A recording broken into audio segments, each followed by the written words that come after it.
अस्सलाम वालेकुम, आप देख रहे हैं एक्सपोज और मैं हूं शराज असनाद।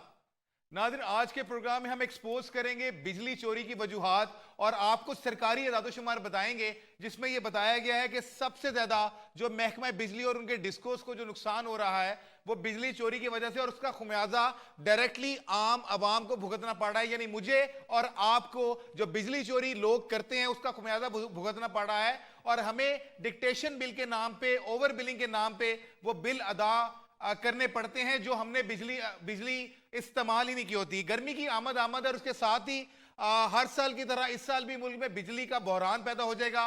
कई कई घंटों की लोड शेडिंग मुझे और आपको बर्दाश्त करना पड़ेगी, और इसकी जो बुनियादी वजह मैंने आपसे शेयर की वो सरकारी दादोशुमार हैं जो बताते हैं कि जो इन महकमों को सबसे बड़ा नुकसान हो रहा है वो बिजली चोरी की वजह से है। और ये इदादोशुमार वफाकी वजीर पानी और बिजली ख्वाजा मोहम्मद आसिफ ने कौमी असेंबली में पेश किए हैं। ये सरकारी इदादोशुमार मैं आपसे शेयर कर रहा हूं और आपको एक्सक्लूसिवली स्क्रीन पे चलते हुए भी नजर आ रहे हैं, जिसमें वाज़े तौर पे बताया गया है कि पिछले तकरीबन 5 सालों के दौरान 2011 से लेकर अब तक 8 अरब 74 करोड़ यूनिट चोरी हुई है बिजली के। 8 अरब 74 करोड़ यूनिट, और अगर हम इसकी एवरेज अमाउंट में आए तो तकरीबन 70 अरब 44 करोड़ रुपए की बिजली चोरी की गई है। और अनफॉर्चुनेटली इसकी जो रिकवरी रेशियो है जरा वो भी मैं आपके साथ शेयर करता चलूं कि बिजली चोरों से सिर्फ 17 अरब 41 करोड़ रुपए वसूल किए गए हैं, और जो बाकी 53 अरब रुपए हैं उसका कोई हिसाब किताब नहीं है कि आया वो वसूल किए गए या नहीं, और अगर वसूल किए गए तो किसकी जेबों से। यकीनी तौर पे अवाम की जेबों से, उनकी जेबों से जो पूरी बाकायदगी से अपनी बिजली का जो बिल होता है वो अदा करते हैं, मगर इसके बावजूद उन्हें डिक्टेशन बिल के नाम पे, ओवर बिलिंग के नाम पे ये बिजली चोरों की जो रकूम है वो इनके खाते में डाल दी जाती है। अगर हम बिजली चोरी के कुछ फिगर्स पे हैं तो मैं मोटे मोटे फिगर्स आपसे शेयर कर लूं कि सिंध जो है वो टॉप पे है, जहां पे 34 अरब 45 करोड़ की बिजली हुई और वसूली भी सिर्फ 5 अरब 20 करोड़ की हुई। इसी तरह दूसरे नंबर पे पंजाब 18 अरब 4 करोड़ रुपए और वसूली 9 अरब 97 करोड़। तीसरे नंबर पे खैबर पख्तूनख्वा है जहां 17 अरब 63 करोड़ की बिजली चोरी हुई और 2 अरब 13 करोड़ रुपए रिकवर किए गए। बलोचिस्तान में 30 करोड़ 10 लाख की बिजली चोरी हुई और 9 करोड़ 70 लाख रुपए रिकवर किए गए। ये वो फिगर्स हैं जो कौमी असेंबली में बाकायदा तौर पे ministry of water and power की जानिब से पेश किए गए हैं, और इस हवाले से हम आज बात करेंगे। मैं अपने मौजूद पैनलिस्ट से आपको तारुफ करा दूं। मुझे इस्लामाबाद से ज्वाइन करेंगे मियां अब्दुल मनान, मेंबर हैं कौमी असेंबली मुस्लिम लीग नून के। लाहौर स्टूडियो में हमें ज्वाइन करेंगे बैरिस्टर वलीद इकबाल, सीनियर रहनुमा पाकिस्तान तहरीक इंसाफ के। फोन लाइन पे हमें ज्वाइन करेंगे सेनेटर करीम ख्वाजा, और लाहौर स्टूडियो में हमें ज्वाइन करेंगे ताहिर बिशारत चीमा, एनर्जी एक्सपर्ट और एक्स चेयरमैन है ये पेप्को के। लेकिन मैं चूंकि गवर्नमेंट ने फिगर्स दिए हैं तो मैं मियां मनान साहब से अपनी गुफ्तगू का आगाज करूंगा। मियां साहब, जो 5 सालों में बिजली चोरी के फिगर्स गवर्नमेंट ने दिए हैं बड़े हैरान कुन है, मगर उससे ज्यादा हैरान कुन चीज ये है कि जो भारी वसूली है यानी 53 अरब की जो वसूली है वो नहीं हो सकी, और अगर ये वसूली हुई है तो जरा बताइए नाजरीन को कि वो वसूली किससे की गई है। बिस्मिल्लाहिर्रहमानिर्रहीम। देखें, हम दिन ब दिन कानून साजी सख्त कर रहे हैं। जब हम 2013 में आए तो कानून साजी में कोई जान ही नहीं थी, और जो महकमा था उसका कोई सर पैर ही नहीं था, कोई वाली वारस ही नहीं था। अभी आप देखें कि सिंध में आज भी इतनी सख्ती, इतना शोर, पार्लियामेंट में बैठकर हमारे खिलाफ इतनी क्रिटिसिज्म के बावजूद वहाँ कितनी चोरी है और कितनी रिकवरी है। पंजाब में तो फिर अल्लाह का शुक्र है, मोर देन 50% हमने रिकवरी कर ली है। और जो KPK है वहाँ देखें 2 अरब की रिकवरी है, और दावे कितने कितने बड़े किए जा रहे हैं और लोगों को क्या कुछ नहीं कहा जा रहा। बलूचिस्तान में तो चंद करोड़ की बात है, और वो जिस तरह का वहाँ लॉ एंड ऑर्डर के हालात हैं आपको पता है कि अभी तक वहाँ पूरा सिस्टम सर ये तो देखिए, मैं यही बात करना चाह रहा हूँ कि 53 अरब रुपए अभी भी ऐसे हैं जो बिजली चोरों से वसूल करने हैं। वो किसने करने हैं? ये सब गवर्नमेंट तो आप है ना। वो सर वो हमने कर ली है, हमने कानून साजी कर ली। हमने 4 दिन पहले उस पर एक सजा का और रिकवरी का, लैंड रेवेन्यू एक्ट के तहत रिकवरी करने का बिल पास कर लिया है। ठीक है, आप लोगों ने उस पर सजा, तो आप समझते हैं कि जो सजा का कानून पास किया उससे आपकी रिकवरी हो जाएगी 53 अरब रुपए की रिकवरी मियां साहब। जी मैं बड़ा वाज़े आपके चैनल से पैगाम दे रहा हूँ कि मुझे शक है कि हमें सिंध में प्रॉब्लम आएगी, क्योंकि लैंड रेवेन्यू एक्ट के लिए सूबाई हुकूमत की जो मदद है वो बहुत ज़रूरी होती है। KPK में भी प्रॉब्लम आएगी, बलूचिस्तान में तो खैर पैसे ही नॉमिनल हैं। चले मियां साहब KPK की आप बात कर रहे हैं ना, मैं वलीद इकबाल साहब आपकी तरफ आता हूँ, और बल्कि आप पंजाब में मेरे ख्याल कंटेस्ट भी कर रहे हैं इनके जो इंट्रा पार्टी इलेक्शन है उसके प्रेसिडेंट के लिए। तो वलीद साहब ये जो एलिगेशन खासतौर पे KPK पे लगाए जा रहे हैं, देखिए अगर KPK जो फिगर्स पेश किए गए हैं 17 अरब 63 करोड़ की बिजली चोरी और वसूली सिर्फ 2 अरब 13 crore.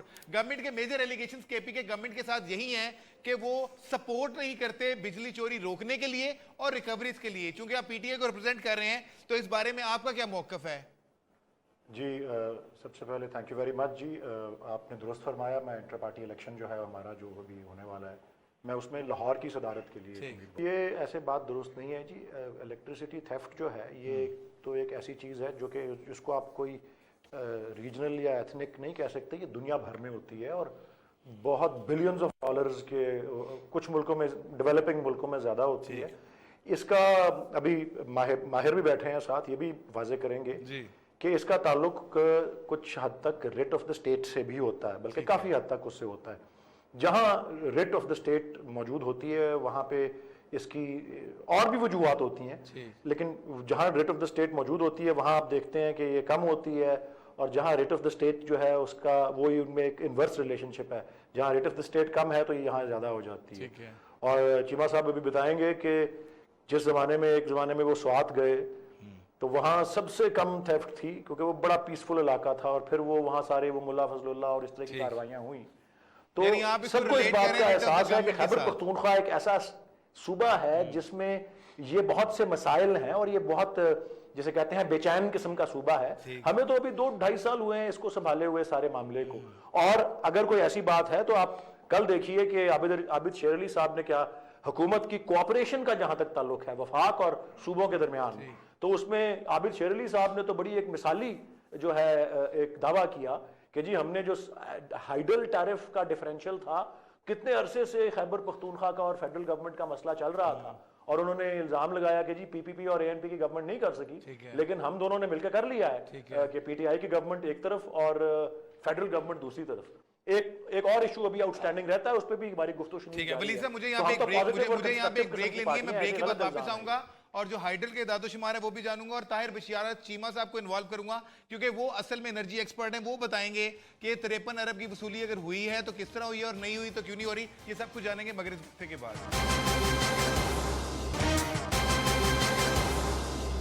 Welcome back after the break नाज़रीन। ब्रेक पे जाने से पहले हम यही बात कर रहे थे कि जो 53 अरब रुपए के बकाया जात हैं वो किस तरह वसूल हो सकते हैं। मैं ताहिर बशियारत चीमा साहब आपको खुशामदीद कहता हूं, और मैं चूंकि आप एनर्जी एक्सपर्ट हैं, मैनेजमेंट में रहे हैं, सारा लुक आफ्टर करते रहे हैं, ये जो गवर्नमेंट ने फिगर्स दिए हैं बड़े शॉकिंग फिगर्स हैं। मैं सिर्फ आपसे पहले ये जानना चाहता हूं कि जो 53 अरब रुपए के बकाया जात हैं ये किस तरह वसूल हो सकते हैं। शुक्रिया जनाब। मैं क्योंकि प्रोफेशनल हूँ इसलिए मैं प्रोफेशनल ही बात करूँगा जी। मसला ये है जी कि जो बिजली की चोरी है वो एंडेमिक है और वो एक नेशनल इशू है। ठीक, ये नहीं कहा जा सकता कि ए प्लेस जगह पे है और बी पे नहीं है। इसके बहुत मसाइल हैं और इसे जब तक वफाकी हुकूमत और सूबाई हुकूमतें इकट्ठी मिलके नहीं चलेंगी इस मसले से हम कभी भी नहीं निकल सकते। बिल्कुल ठीक। अच्छा, आप इसमें आप अंदाज़ा लगाइए कि अभी वलीद इकबाल साहब ने भी अभी बात की। बात यह है कि इसका रिलेशनशिप जो है वो रिट ऑफ द स्टेट के साथ है। ठीक है। जहाँ जहाँ रिट ज़्यादा है वहाँ हमने दो चीज़ें देखी कि वहाँ का इंफ्रास्ट्रक्चर भी बेहतर है और वहाँ चोरी भी कम है और वहाँ की कलेक्शन बिलों की भी ज़्यादा है। अभी उन्होंने एग्जाम्पल सवात का दिया था कि एक वक्त वहाँ आप समझ लीजिए कि 5-6% कुल लॉसेस थे और तकरीबन 100% जो हैं बिलों की रिकवरी होती थी। अब इस वक्त पोजीशन ये है कि सवात में 32% लॉसेज हैं और रिकवरी जो है वो 86% है। जबकि जब हम चलते हैं हज़ारा सर्कल में, ये पेस्को का पेशावर इलेक्ट्रिक सप्लाई कंपनी जो है उसका एक सर्कल है, जब हम चलते हैं वहाँ हज़ारा में तो हम ये देखते हैं कि कुल 15% लॉसेज हैं, जबकि पेशावर सर्कल की तरफ देखते हैं तो 37% है, इसलिए कि वो पाटा और फाटा के साथ लगता है। सर मैं ये 53 अरब के ऊपर भी पूछना चाह रहा था, बिल्कुल सबको मिलके चलना चाहिए। आपकी एज एनर्जी एक्सपर्ट आपकी ओपिनियन क्या है? क्या वाकई ये जो एलिगेशंस हैं कि ये लोगों से ले लिए जाते हैं, ये सही है?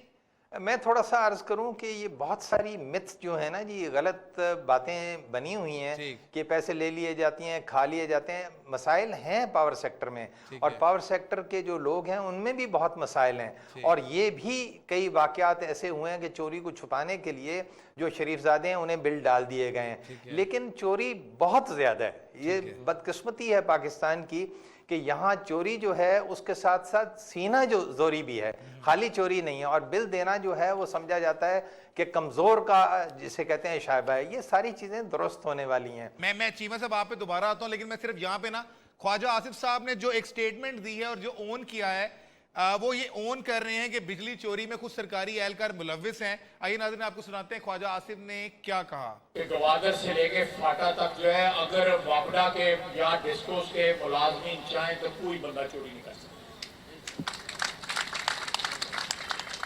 जब तक मर्जी हमारी शामिल हाल ना हो, चोरी जो है नहीं हो सकती। यहाँ पे चोर जो है इतने मजबूत हो गए हैं, यहाँ पे जो माफियाज हैं वो इतने मजबूत हो गए हैं कि हुकूमत की मशीनरी जो है या उनके साथ या उन्होंने राजन दिए तो या उन्होंने आगे बेबस हो गए। जी ठीक, ख्वाजा आसिफ साहब की स्टेटमेंट आपने सुनी और वो खुद ऑन कर रहे हैं कि जनाब जब तक सरकारी ये नहीं, ये वापडा, लेस्को और दीगर डिस्कोस के जो एहलकार हैं वो मुलविस ना हो बिजली चोरी में, वो नहीं हो सकता। मैं चीमा साहब दोबारा चूंकि टेक्निकल मामला आपके पास आऊंगा, मिनिस्टर तो खुद ऑन कर रहे हैं कि बिजली चोरी में सरकारी एहलकार मुलविस हैं, और अगर वो चाहें सरकारी एहलकार तो बिजली चोरी रोक सकते हैं। जी, इस सिलसिले में मैं अर्ज करना चाहूँगा कि ख्वाजा मोहम्मद आसिफ साहब ने सही कहा है। काली भेड़ें बहुत ज़्यादा हैं और इसमें मुलविस हैं लोग, लेकिन एक चीज़ आप याद रखिएगा कि ये जो डिस्कोस हैं ये पुलिसिंग अथॉरिटीज़ नहीं है। नतीजतन ये है कि अगर काली भेड़ें भी हैं तो वो मिल के पकड़नी होंगी। ये मुमकिन नहीं है कि डिस्को में ये एक फोर्स बने और वो अपने लोगों को पकड़ें। बहरहाल उसमें काली भेड़ें हैं, और जिन इलाकों में काली भेड़ें कम हैं वहां आप ये देखेंगे कि चोरी भी कम है, और जिन इलाकों में मैनेजमेंट बेहतर है वहां भी चीजें बेहतर हो जाती हैं। तो इसलिए समझ ये आती है, इनेबलिंग लेजिस्लेचर का भी इशू है, इसके बाद हमने ये देखा कि रिट ऑफ द स्टेट का भी है, और इसके बाद मैनेजमेंट के भी इश्यूज हैं। मैं मियां मनान साहब जरा आपके पास दोबारा आता हूं, और जो ख्वाजा साहब ने कन्फेस किया है कि सरकारी एहलकार मुलविस हैं, तो आप लोग क्यों इतने बेबस हैं? क्यों स्टेप्स टेक ओवर नहीं करते? प्राइवेटाइजेशन की धमकी दे दी जाती है कि जी अगर किबला दुरुस्त ना हो तो प्राइवेटाइज कर लेंगे, लेकिन जो जिम्मेदार हैं, जो काली भेड़े हैं, उनको भी तो आपने निकालना है ना सर। देखिए मेरी बात सुने, अभी ताहिर बिशारे चीमा साहब की मैं बातें सुन रहा था, इन्होंने बड़े अच्छे तरीके से काफ़ी अरसे तक वापडा को हेड किया है बतौर एमडी भी और बतौर वापडा के इंचार्ज भी, और इनके दौर में ही सफाई का अमल शुरू हो गया था। मैं ये पिछले दौर की बात है 2013 से पहले की, इन्होंने बड़ी मेहनत के साथ, इनकी मिसाल ये है कामयाबी की कि आईएसको, गेपको, लेस्को और फेस्को, चार जो कंपनियां हैं, हालांकि चारों वो बड़ी कंपनियां हैं, उनमें मिनिमम लॉसेज है। मैं पंजाब की बात कर रहे हैं, पंजाब की, बाकी तरफ भी तो जाएं, सिंध भी तो फिर इन्हीं के कंट्रोल में था, केपी के भी इन्हीं के कंट्रोल में था, फाटा भी था, बलोचिस्तान भी था। नहीं सर, मेरी बात सुने, मेरी पूरी बात सुन ले। केपी के जब था इनके कंट्रोल में, लेकिन वहाँ उस वक्त तालिबानाइजेशन और टेररिज्म जोरों पर था, और बेशुमार इलाका ऐसा था जिसमें ना प्रोविंशियल गवर्नमेंट की और ना फेडरल गवर्नमेंट की रेट थी। अभी तो अब क्या मामला है मियां साहब? मैं पूछना चाह रहा हूँ अब क्या मामला है? क्या मैं यही बता रहा हूं कि अभी ज़रबे अज़ब करके हमने नॉर्थ वज़ीरिस्तान को सेटल डाउन किया है, और बहुत सारे इलाकों में ऑपरेशन कर रहे हैं, लेकिन अभी भी मेरा भाई जड़ें मौजूद हैं। कल भी आपके इल्म में है कि पेशावर बस का एक बड़ा खौफनाक वाकया हुआ है, और मैं केपी के गवर्नमेंट को ब्लेम नहीं करता, मैं ये कहता हूँ कि law and order, federal government की agencies, law enforcing agencies, defence अदारे और सूबाई हुकूमत का मुश्तरका है। लेकिन सिर्फ मैं एक दरख्वास्त करता हूँ कि इसको पोलिटिसाइज ना करें कि केपी के साथ ये हो गया, केपी के पाकिस्तान के जिस्म का एक हिस्सा है। केपी के मसाइल केपी के दहशत गर्दी के दाने पर है।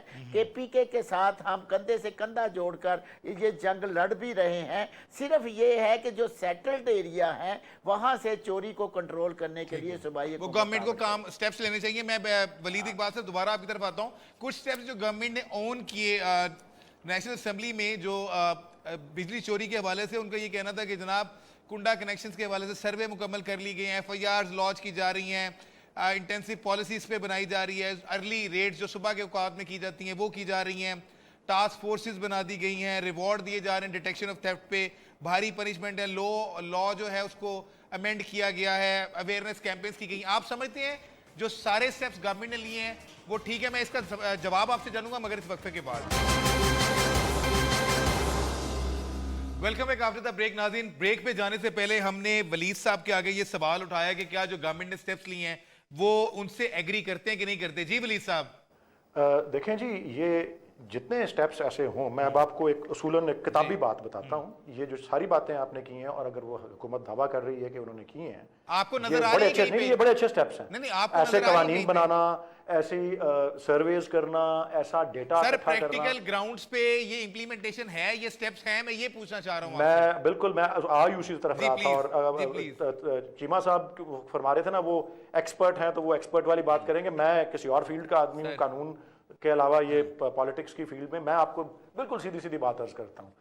ये अमल के मैदान में ये पता इस तरह, बल्कि एक बरतानवी दानिश्वर थे 2 सदियों पहले के, जोनाथन स्विफ्ट, उन्होंने कहा था कानून जो है ना ये मकड़ी के जाले की तरह होता है। इसमें छोटे छोटे वो कीड़े मकोड़े और मक्खी मच्छर तो फंस जाते हैं, लेकिन बड़े बड़े जो अपना होते हैं वो दूसरे थे, वो उसके फाड़ के उसको गुजर जाते हैं। बात सारी ये है कि जब ये कार्रवाई शुरू होती है, ये सिराजुल हक साहब जो है उन्होंने बड़ी अच्छी एक तकरीर में कहा था कि जितने 70-75% लोग अगर आपके आइन के आर्टिकल 62 और 63 लागू हों तो 70-75% लोग जो ऐवानों में बैठे हैं हमारे पार्लियामेंट में, वो अडयाला जेल में बैठे हों। बात यह है कि जब कार्रवाई शुरू होती है, पता लगता है, ये ख्वाजा आसिफ साहब ने भी छोटे एहलकारों की तो बात कर दी, साथ ही अपने साथ कितने सारे ऐवानों में बैठे हैं जो बिजली चोर हैं, जो गैस चोर हैं। जब उनके ऊपर जब कार्रवाई नहीं होती, और जब नई नई हुकूमत आई थी, मुझे अभी भी याद है 2013 में जब इक़्तिदार संभाला था मियां नवाज शरीफ ने, बड़ी बड़कें लगाई थी कि हम चुप करप्शन ना करेंगे, ना करने देंगे, हम पकड़ेंगे। पहला कार्रवाई की कोई फैसलाबाद में किसी फैक्ट्री में की, अपना MNA निकला, वो ऐसा हुआ, ऐसे गायब हुई वो बात कि उसके बाद कभी हुई नहीं। वो गैस चोरी की बात थी। ऐसे बीसियों केस हैं गैस चोरी के, इलेक्ट्रिक थेफ्ट के, ये जितने मर्जी कवानीन बन जाएं, सारे जो ये स्टेप्स हैं ये सारे के सारे सिर्फ गरीब तबके, बिल्कुल दुरुस्त फरमाया, बिल्कुल ये ऐसा ही है, बिल्कुल जी। और बड़ी बदकिस्मती है हमारी जी, इसलिए तो पाकिस्तान को तब्दीली की जरूरत है जी। मैं अर्ज करता हूं। चलें, अच्छा, मैं सेनेटर करीम ख्वाजा ने हमें ज्वाइन किया, पाकिस्तान पीपल्स पार्टी से इनका ताल्लुक है। बहुत शुक्रिया करीम ख्वाजा साहब। जो कौमी असेंबली में फिगर्स पेश किए गए उसमें सिंध का नाम टॉप पे था, और ये कहा जा रहा है कि सिंध में बिजली चोरी भी सबसे ज्यादा है और रिकवरी भी सबसे नीचे है। तो चूंकि पीपल्स पार्टी को आप रिप्रेजेंट करते हैं, पीपल्स पार्टी गवर्नमेंट है, तो इस पे आपका पॉइंट ऑफ व्यू क्या है सर? मेरे ख्याल से ये गलत फिगर्स हैं। अब शेर अली यहाँ जो ख्वाजा आसिफ है, इनका माइंड सेटअप एंटी जो है सिंध है, और ये पहले कहते थे कि खैबर पख्तूनख्वा में बिजली सबसे ज्यादा चोरी। खैबर पख्तूनख्वा तो ये तीसरे नंबर पे ले आए सर, पंजाब के बाद ले आए। उनके मुख बुका हो गया अच्छा वालों का और इनका। नहीं, अभी रिसेंट एग्रीमेंट तो हुआ है ना इनका, जो बकाया जाता हो गया, शायद वुमन बिल वो भी नहीं ला रहे हैं, ये भी नहीं ला रहे हैं, तो इस हवाले से इलेक्ट्रिक पर भी इनका हो गया होगा। मगर ये तो हमेशा सेनेट के फोरम पर आकर आबिद शेर अली गालियां भी देते थे, लड़ते भी थे कि भाई खैबर पख्तूनख्वा में सबसे ज्यादा बिजली चोरी होती है। ठीक है, अभी सिंध पर आ गए, तो मसला ये है कि इनकी बिलिंग का स्टाइल गलत है, इनका दूसरे स्टाइल गलत है, इनका गवर्नेंस गलत है। सबसे ज्यादा जो है इलेक्ट्रिक जो है वो मेरे ख्याल से सिंध क्यों जो चोरी करता है, सबसे ज्यादा सिंध वाले जो है पैसे देते हैं और वो बिठाए हमें, और वो भी बैठे और इलेक्ट्रिक वाले भी बैठे और बैठकर हमें हिसाब। यानी आप ये कह रहे हैं कि सबसे ज्यादा पैसे जो हैं रिकवरी, आपका दावा है कि वो सिंध करता है, मगर उसके अगेंस्ट में एलिगेशन सब दावा करते हैं कि हम ये दावा करते हैं कि टिक्कर नहीं चला, हमें बिठाएं, ठीक, और वो भी बैठे और वो सारा बैठकर हम फैसला करते हैं, और टीवी में चली है। अच्छा, मुझे ख्वाजा साहब ये भी बताइएगा कि सिंध गवर्नमेंट खुद से क्या स्टेप्स ले रही है इलेक्ट्रिसिटी थेफ्ट के हवाले से, क्योंकि गवर्नमेंट तो बहुत बड़े बड़े क्लेम कर रही है और कहा यह जाता है कि जब तक प्रोविंशियल गवर्नमेंट की सपोर्ट नहीं होती रिकवरी रेशियोज जो है वो बेहतर नहीं हो सकते। अगर हम के इलेक्ट्रिक को निकाल दें तो बाकी सिंध की बात करें सर, जो इन्होंने जो इनका तरीक़ेकार है उसमें गवर्नमेंट ऑफ सिंध हेल्प कर रही है, हमारी पुलिस इनकी हेल्प कर रही है, जो भी रिकवरी के हिसाब से जो भी इनके एक मैकेनिज्म है, हेल्पिंग दीज पीपल, तो किस तरह हम ये आप कह सकते हैं कि हम इनकी हेल्प नहीं करते? ठीक ठीक, मैं मेरे से लाइन पे रहिएगा। ताहिर बिशारत चीमा साहब, मैं आपकी तरफ आता हूँ। पिछले अगर एवरेज लूं पिछले 7-8 सालों में, तो बिजली की औसत कीमत में तकरीबन 7.15% जो है वो इजाफा हुआ है। हम लोग जो जो फिगर्स दिए गए हैं उसमें हाइडल के ऊपर फिर आता हूँ, सबसे सस्ती हाइडल हमें जो है वो कॉस्ट कर रही है, मगर इसकी बजाय हम दूसरे अल्टरनेटिव ऑप्शंस पे जा रहे हैं और गवर्नमेंट इसके ऊपर सीरियस स्टेप्स नहीं ले रही। तो अगर हम यही बात करते हैं कि हाइडल मेरे ख्याल है 1 रुपए कुछ पैसे कॉस्ट करती है, उसके अगेंस्ट में सोलर 22 रुपए की कॉस्ट करती है, बाकी चीजों की बहुत ज्यादा, तो why we are not adopting and going on the cheaper side of electricity?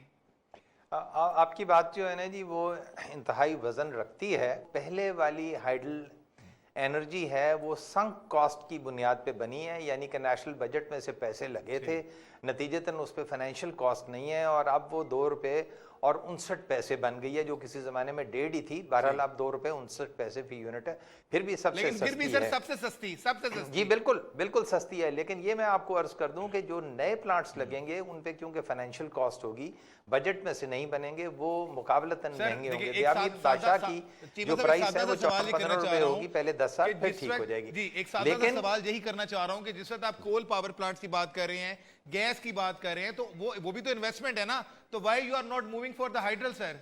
देखें, इसमें 2 बातें आती हैं जी। बात यह है कि अगर मुझसे पूछें प्रोफेशनल के तौर पे, तो मैं ये कहूँगा कि सबके सभी हमें काम करने चाहिए, यानी कि हाइडल जो स्टेशंस हैं या हाइडल पावर स्टेशंस पे भी काम स्टार्ट कर देना चाहिए, और उसके साथ साथ कोयले का भी इस्तेमाल होना चाहिए, और बिलखुसूस जो इंडिजिनस या लोकल कोयला है। अब इस सिलसिले में अर्ज करूँगा कि हाइडल पे भी काम हो रहा है। इस वक्त हमें याद रखना पड़ेगा 959 मेगावाट का नीलम झेलम है, इसके बाद 1450 मेगावाट का तरबेला की टनल नंबर 4 है, इसी तरह टनल नंबर 5 पे भी काम हो रहा है। लेकिन मैं खुद भी ये मानता हूं कि इस पे बहुत जल्दी काम होना चाहिए। दासू, दियामीर, भाषा, भूंजी जो भी सामने आए, नेशनल जिसे कहते हैं पॉलिसी के तहत और तेज तर बुनियादों के तौर पे इस पे काम होना चाहिए। मैं आपकी तरफ आ रहा हूँ, करीम ख्वाजा साहब भी लाइन पे हैं।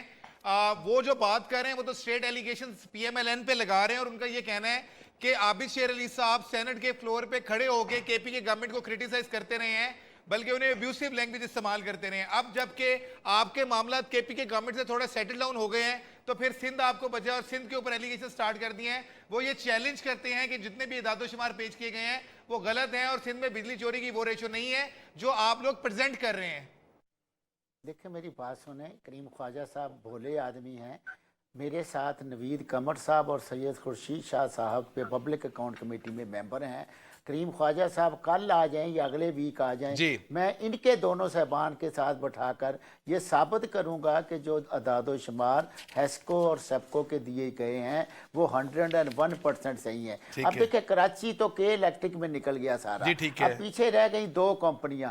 उन 2 कंपनियां, अभी आप बात पंजाब की कर रहे थे और मैं चुप कर गया था, इन 2 कंपनियों का मुआवजना, मैं कोई गलत लैंग्वेज इस्तेमाल नहीं करूंगा, मेरे लिए काबिल एहतराम है, और हम शाह साहब का बेपनाह एहतराम करते हैं। हमारे लीडर ऑफ अपोजिशन भी हैं, पब्लिक अकाउंट कमेटी के चेयरमैन भी हैं, और मैं उनके साथ 2-3 जगह मेंबर भी हूं। बात ये है कि आप लिख लें अभी कागज पे हेस्को और सेप्को, उसका डाटा ले लें, और मैं पंजाब की कंपनियां लिखाने लगा हूं। आईएसको का ले लें, गैपको का ले लें, लेस्को का ले लें और फेस्को का ले लें। इन 4 कंपनियों, ये चारों कंपनियां तो आपने वो उठाई है ना जो टॉप पे है, उनकी रिकवरी सर है ही। सर मेरी बात सुने, टॉप पे पंजाब की हैं, पंजाब की हैं, और पंजाब की क्यों हैं? इसलिए कि यहाँ दोनों हुकूमतें सूबाई और मरकजी कंधे से कंधा मिलाकर चोरी के खिलाफ और मैक्सिमम जो हमारी मेहनत है उसको अपग्रेड चले। मैं करीम ख्वाजा साहब से पूछे, तो ख्वाजा साहब, मियां मनान साहब तो नहीं मान रहे, वो कह रहे हैं कि जी 2 डिस्ट्रीब्यूशन कंपनीज हैं, वो उसको चैलेंज करते हैं कि वो उनके फिगर्स भी आपके साथ शेयर कर लेंगे, और वो उनका यानी कहने का मकसद ये है कि सिंध में तो आवे का आवा बिगड़ा हुआ है, बिल्कुल एक्यूरेट फिगर्स गवर्नमेंट ने प्रेजेंट किए हैं, कहीं से नहीं बनाए। नहीं, तो उसका एक हल है कि ये चीजें वाटर एंड पावर की जो है अपना स्टैंडिंग कमेटी है, नेशनल असेंबली की भी है और सेनेट की भी है, दोनों का कंबाइन इजलास कराएं, फिगर्स लेकर आए, नून के भी लोग बैठे होंगे, हमारे लोग बैठे होंगे, चीजें क्लियर हो जाएंगी। ठीक है, यहाँ पे एक ब्रेक लेंगे नाज़रीन, ब्रेक के बाद वापस आएंगे और सॉल्यूशंस की तरफ जाएंगे कि जो ख्वाजा साहब ने भी सॉल्यूशंस दिए हैं, हमारे जो एक्सपर्ट्स हैं, जो मौजूद पैनलिस्ट हैं, उनके पास क्या सॉल्यूशंस हैं और किस तरह हम बिजली चोरी की रोकथाम के साथ साथ रिकवरी बेहतर बना सकते हैं और सस्ती बिजली पैदा कर सकते हैं, ये जानेंगे मगर इस वक्फे के बाद। Welcome back after the break नाज़रीन। ब्रेक पे जाने से पहले हम यही बात कर रहे थे कि सूरत हाल क्या है। बिजली चोरी की जिम्मेदार अगर सूबाई हुकूमतें हैं तो उन्हें क्या स्टेप्स करने हैं, मगर सूबाई हुकूमतें मानने को तैयार नहीं है। मियां मनान साहब, करीम ख्वाजा साहब ये कहते हैं कि आप कमेटी बना लें, हम अपने फिगर्स ले आएंगे, अपने फैक्ट्स ले आएंगे, अपने सबूत ले आएंगे, आपके पास जो चीजें होंगी वो सामने ले आइएगा, पता चल जाएगा, दूध का दूध पानी का पानी हो जाएगा कि कौन सही है कौन गलत है। क्या बनाएंगे कमेटी आप? देखें, मेरी बात सुने, लिखें मेरी बात और ये चैलेंज भी करें मेरे भाई करीम ख्वाजा को कि 21 तारीख को जॉइंट सेशन हो रहा है। ठीक है, वहाँ सेनेट और कौमी असेंबली एक हॉल में बैठेंगे, मैं भी वही हूँगा, मेरे भाई करीम ख्वाजा साहब भी वहीं होंगे। हम दोनों वज़रा को बैठा के इस कमेटी की एक स्पेशल मीटिंग कन्वीन कराने के लिए हम बंदोबस्त कर देंगे। चले, मैं करीम ख्वाजा साहब, मियां मनान साहब ने चैलेंज एक्सेप्ट किया है, वो कह रहे हैं 21 को जॉइंट सेशन में दोनों वज़रा को बिठा लेंगे और अगर आपके पास जो फिगर्स होंगे आप दिखा दीजिएगा, अगर आप सही होंगे तो हम अपनी गलती एडमिट करेंगे, मगर अगर हम सही होंगे तो फिर आपको मानना पड़ेगा कि सिंध में ये जो फिगर्स हम दे रहे हैं वो बिल्कुल ठीक है। ख्वाजा साहब। जी डेफिनेटली, मलान साहब हमारे अच्छे दोस्त हैं, I have respect for him. कोई चैलेंज, अब ये पाकिस्तान है, पंजाब भी पाकिस्तान है और सिंध भी पाकिस्तान बेशक है, बिल्कुल जी, दीगर सूबे भी पाकिस्तान है, कोई झगड़े की बात नहीं है। हम कहते हैं फिगर गलत है, ठीक है, चेक कर लेंगे, इसमें कोई झगड़े की ठीक तो है। कोई और बात नहीं है। आप 21 को जॉइंट सेशन में उन्हें मिल लेंगे जी? 21 को बिल्कुल आएंगे, मनान साहब दावत देंगे तो हम बिल्कुल जी, उन्होंने तो दावत दे दी। मैं सिर्फ यहाँ पे एक चीज ऐड कर लूं कि जो मुश्तरका मफादात कौंसिल में चेयरमैन वापडा जफर इकबाल ने खिच्ची केनाल, जिसने पंजाब और सिंध से बलोचिस्तान को पानी की सप्लाई करनी थी, उसके हवाले से बड़े खौफनाक इंकशाफात किए और ये बताया कि बगैर डिजाइन, बगैर जमीन की खरीदारी, बगैर जरूरी कागजात, कोई PC1 नहीं, कोई कुछ नहीं, इसका इफ्तिताह कर दिया गया फॉर्मेलिटी के लिए। 30 अरब रुपए जो इसका तखमीना था वो बढ़ के 102 अरब रुपए हो गया है और वजीर आजम ने इसका नोटिस लेते हुए 4 रुकनी कमेटी कायम कर दी है, जिसमें सुप्रीम कोर्ट के एक जज, वजारत खजाना और पानी बिजली के अफसरान और दीगर लोग शामिल हैं, जो इस बात का तय्युद करेंगे कि ये जो खिच्ची किनाल मंसूबा है, जिसका बहुत ज्यादा बेनिफिट होना था, हमारी बहुत ज्यादा एग्रीकल्चर लैंड सैराब होनी थी, उसको किस तरह जो है वो बगैर किसी मंसूबा बंदी के इफ्तिताह कर दिया गया और किस तरह जो है ये इसका तखमीना ऊपर चला गया। ख्वाजा आसिफ साहब ने कुछ सॉल्यूशंस भी दिए थे, जिसमें कहना था कि जी मार्केटें शाम में बंद कर दी जाए तो बहुत बड़ी तादाद में बिजली चोरी रोकी जा सकती है, के साथ साथ बिजली बच भी सकती है। और उनका तो ये कहना था कि इब्तिदा वो पंजाब से करेंगे, शहबाज शरीफ की मिन्नत करेंगे कि वो मार्केटें बंद कर लें, मगर उन्होंने बाबडा मुलाजमीन को साथ वार्न भी किया कि अगर उन्होंने अपना किबला दुरुस्त ना किया तो फिर वो ये जो ministry of water and power है, इसके जो अंदर डिपार्टमेंट है, डिस्कोज हैं, वापडा, उसको प्राइवेटाइज कर देंगे। चूंकि मनान साहब आप गवर्नमेंट को रिप्रेजेंट कर रहे हैं, मैं आपसे आगाज करूंगा कि किस तरह इस पे इसका सोल्यूशन जो दिए गए हैं वो प्रैक्टिकली इंप्लीमेंटेबल हैं या नहीं? देखें, वापडा हुकाम के अलावा CM पंजाब ने और हमारे honourable federal minister for water and power ने ये इंस्ट्रक्शन हमें आ गई हैं पार्टी लेवल पर भी और हुकूमती लेवल भी कि पंजाब के जितने नून लीग के MNAs MP हैं वो अपने अपने शहरों में, अपने अपने कस्बों में, अपने हलके में सिर्फ 15 दिन उन्होंने दिए हैं कि 15 दिन में मोटिवेशन मुकम्मल कर लें कि हम मार्केटें, दुकानें 8 बजे बंद करेंगे और उससे वापडा ने जो इस पे वर्किंग पेपर बनाया है उसके मुताबिक बिजली की बचत भी होगी और बिजली की काफ़ी हद तक चोरी पे भी काबू पाएगा। ठीक है। और करीम ख्वाजा साहब, चूंकि अगर हम ओवरऑल फिगर्स पे जाते हैं तो पंजाब और कराची में सिर्फ मुल्की जो बिजली की पैदावार है उसका 70% इस्तेमाल होता है। तो जो ख्वाजा आसिफ साहब इंप्लीमेंट करवाना चाह रहे हैं प्लान पहले पंजाब में, यानी रात 8 बजे मार्केटें बंद, उससे बिजली की बचत, बाकी और steps, instead of generating more electricity they are more focusing on electricity saving, क्या आप इस पे एग्री करते हैं? नहीं, ये तो डिबेटेबल थिंग है क्योंकि 70% पंजाब इस्तेमाल करता है, पॉपुलेशन उसकी ज्यादा है। पंजाब और कराची दोनों के फिगर दीजिए। ठीक है, इस तरह के स्टेप्स हमने भी उठाए थे और नहीं उसमें कामयाब हुए थे। खुद पंजाब हुकूमत ने उस वक्त जब फेडरल हुकूमत हमारी थी तो पंजाब हुकूमत ने अपोजिशन की थी। ठीक है। तो ये मेरे ख्याल से जब तक आप ट्रेडर ऑर्गेनाइजेशन को साथ नहीं लेते, आप इम्प्लीमेंट नहीं करा सकते। ठीक है, बहुत बहुत शुक्रिया सेनेटर करीम ख्वाजा साहब, पाकिस्तान पीपल्स पार्टी का ऑपोजिशन का मौका दे रहे थे। मैं वलीद इकबाल साहब आपकी तरफ आता हूँ।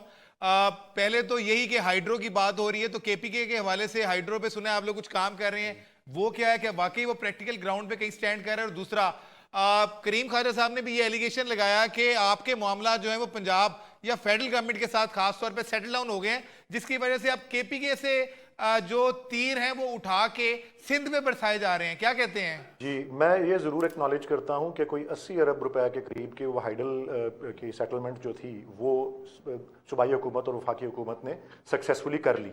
अभी कोई 18 अरब के करीब जो सब्सिडी का जो है सेटलमेंट वो अभी होना है, तो कुछ आउटस्टैंडिंग मसाइल दोनों गवर्नमेंट्स के दरमियान मौजूद हैं। मैं जो आपके सोल्यूशंस की आपने जो बात की, मैं उसको भी थोड़ा सा रोशनी डालना चाहता हूँ। और आप अभी चीमा साहब से सवाल पूछ रहे थे, कुछ एक दो चीज़ें उन्होंने मिस कर दी। मैं जो अर्ज करना चाह रहा था, आपने वो हाइडल का और थर्मल का जो पूछा कि जी वो उन पे ज़्यादा काम हो रहा है, महंगी बिजली का, और ये सस्ती बिजली जिस तरह हाइडल में बनती है। मैं जो बतौर वकील के मैंने पावर सेक्टर में काफ़ी काम किया, मैं आपसे जो कहना चाहता हूँ आपके नाज़रीन से भी, बात यह है कि इसमें एक तरफ सियासी मजबूरियाँ होती हैं, ठीक है, एक तरफ तकनीकी लवाजमात होती हैं। प्रोजेक्ट जो होते हैं ना जी, इनका जो दौरानिया होता है वो काफ़ी ज़्यादा होता है फ्रॉम द, जब उनसे बुनियाद रखी जाए जब तक कि वो कमर्शियल ऑपरेशन शुरू करें, पैदावार शुरू करें, उसकी तवालत जो होती है वो सियासत के रास्ते में आ जाती है। और ये थर्मल प्रोजेक्ट होते हैं, ये 1.5-2 साल में, कभी कभी फास्ट ट्रैक पे 1.5 साल में भी 3 साल में बन जाते हैं। हाइडल प्रोजेक्ट्स तो 8-8 साल लग जाते हैं। इसलिए भले वो उस तरह से सस्ती बिजली बनाते हों, लेकिन जब वादा कर लिया है तो फंस गए हैं सियासी तौर पे। अब ये महंगी बिजली इसलिए बना रहे हैं कि वक्त सिर अपने वादे को पूरा कर दें, ये उसमें मसला है। मैं अब सोल्यूशन की, आप कहना चाह रहे हैं ये सियासी मजबूरी है, ये जैसे ऐसी मजबूरी है। अब ये जो आपने जो मार्केटें बंद करने की बात की, देखें दुनिया भर में जो तहकीक हुई है इलेक्ट्रिसिटी थेफ्ट पे, पाकिस्तान में भी उस पे बड़े मकाले लिखे गए हैं। इलेक्ट्रिसिटी थेफ्ट ज्यादा होती है जब टैरिफ ज्यादा हो, इलेक्ट्रिसिटी थेफ्ट ज्यादा होती है जब पर कैपिटा इनकम कम हो, इलेक्ट्रिसिटी थेफ्ट के मौसमी असरात भी होते हैं। तो ये एक, और फिर ये रेट ऑफ द स्टेट वाली बात जो मैं यही कह रहा हूँ, मार्केटें बंद करना, मार्केटें बंद करने से कुछ नहीं, आप रूल ऑफ लॉ लाएं, उससे इंप्रूव, ये सोल्यूशन है। आप पर कैपिटा इनकम को इंप्रूव करें, ये सोल्यूशन है। आप सस्ती बिजली बनाए, ये सोल्यूशन है। और अपना वो पर कैपिटा, ये सारी बातें। बिशारत चीमा साहब, चूंकि मुझे आपके पास मैं सबसे आखिर में ऐसे इसलिए आया हूं कि जो ओपिनियन आपकी है वो बड़ी वैल्यूएबल ओपिनियन है, आप एक्सपर्ट हैं, इस पे काम करते रहे हैं। आपके यानी आपने भी ये देखा कि पहले भी स्टेप्स लिए गए कि इतना मार्केटें बंद करा दो और ये कर दो और वो कर दो, मगर लोगों ने जनरेटर चलाए, 2-2, 3-3 घंटे जनरेटर चलाए, मार्केटें बंद नहीं की, मजबूरन गवर्नमेंट को अपने डिसीजन चेंज करने पड़े। क्या यही सोल्यूशन है या इसके अलावा कोई और भी सोल्यूशन है सर? जी, और इसके इसलिए रिकग्नाइज करना है। फिर दूसरा ये है कि लॉ जो है इनेबलिंग लेजिस्लेशन होनी चाहिए। अल्हम्दुलिल्लाह जो नया लॉ आया है इलेक्ट्रिसिटी एक्ट का वो अच्छा है। अब आ जाती है बात तीसरी, मैनेजमेंट जो है डिस्कोस की बिलखुसूस वो इम्प्रूव होने वाली है। लेकिन इस सिलसिले में थोड़ा सा अर्ज करूं कि ministry of water and power जो है उसका काम काफी इंप्रेसिव है, ये मैं मानता हूं। लेकिन जो डिस्कोस हमारी हैं उनकी मैनेजमेंट में बहुत कमजोरी है। जब तक उनकी मैनेजमेंट बेहतर नहीं होगी और उनका एक बहुत जिसे कहते हैं सीरियस जो है उनका इंटरेक्शन होना चाहिए प्रोविंशियल गवर्नमेंट्स के साथ, और फेडरल गवर्नमेंट और प्रोविंशियल गवर्नमेंट जो है वो डिसाइड करें कि हमने मदद करनी है और इसे आगे लेके जाना है। दुकानों की जहां तक बात आई तो मैं ये खुल के अर्ज करूंगा कि 2008, 2009 और 2010 में ये काफी कामयाब एक्सपेरिमेंट हुआ था, उससे बहुत ज्यादा बचत हुई थी। 2010 में बिलखुसूस 1400 मेगावाट बचे थे, और उसमें मैं रिकॉर्ड पे लाना चाहता हूं कि वो हुकूमत पंजाब की मदद से हुआ था। ठीक, बहुत बहुत शुक्रिया ताहिर बिशारत चीमा साहब, बहुत शुक्रिया मियां मनान साहब, बहुत शुक्रिया वलीद इकबाल साहब, तीनों पैनलिस्ट का मैं शुक्रिया अदा करता हूं। नाज़रीन, आज के प्रोग्राम में हमने एक्सपोज की चोरी, बिजली चोरी के फिगर्स और आपको बताया कि किस तरह रेशो क्या है। बहरहाल सिंध मानने को तैयार नहीं है कि वो टॉप पे हैं। पंजाब में भी मामला बकौल PML गवर्नमेंट के बेहतरी की तरफ जा रहे हैं, मगर असल चीज़ ये है कि लोगों को बिजली आज भी मुयसर नहीं है, और जो रेट हैं बिजली के बिल में वो इतने ज़्यादा हो चुके हैं कि उनको अदा करना भी उनके लिए मुश्किल होता जा रहा है। हमें अपने फीडबैक से आगाह करते रहिएगा। हमारा फेसबुक और ट्विटर ID आपके सामने, देखते रहिए डॉन न्यूज़।